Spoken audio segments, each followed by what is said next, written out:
இதோ இயேசு ஆண்டவர் பிறக்க காரணமாக இருக்கின்றார். காரணம் அவருடைய கீழ்ப்படிதல். இதோ ஆண்டவருடைய அடிமை, உம்முடைய வார்த்தையின்படியே எனக்காகட்டும் என்று சொல்லி இதோ கடவுள் மனிதனாக அன்னை மரி வயிற்றிலே கற்பமாகின்றார். புனித பெர்னார்து இவ்வாறு ஜெபிப்பார்.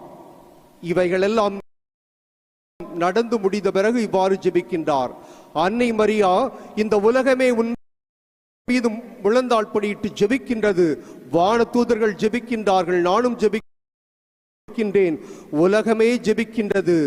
வாய் திறந்து சரி, ஆமென், ஆகட்டும் என்று சொல்லி இதற்கு முன்பாகவே அன்னை மரியாள், இதோ உம்முடைய அடிமை, உமது வார்த்தையின்படி ஆகட்டும் என்று சொல்லுகின்றாள். இறை உறவுக்கு இதைவிட ஒரு சிறந்த உதாரணம் இருக்க முடியாது. இரண்டாவது, குடும்பத்தோடு உறவு. உலகத்தில் ஒரு தலைச்சிறந்த குடும்பம் என்றால் அது திருக்குடும்பம்தான். நம் குடும்பங்கள் அனைத்தையும் திருக்குடும்பத்தினம்தான் ஒப்படைத்து ஜெபிக்கின்றோம். இந்த திருக்குடும்பத்திலே நல்ல தலைவியாக, யோசேப்புக்கு ஏற்ற நல்ல துணையாக, இயேசு ஆண்டவருக்கு நல்ல தாயாக இருந்து அனைத்திலும் முன்மாதிரியாக வாழ்ந்து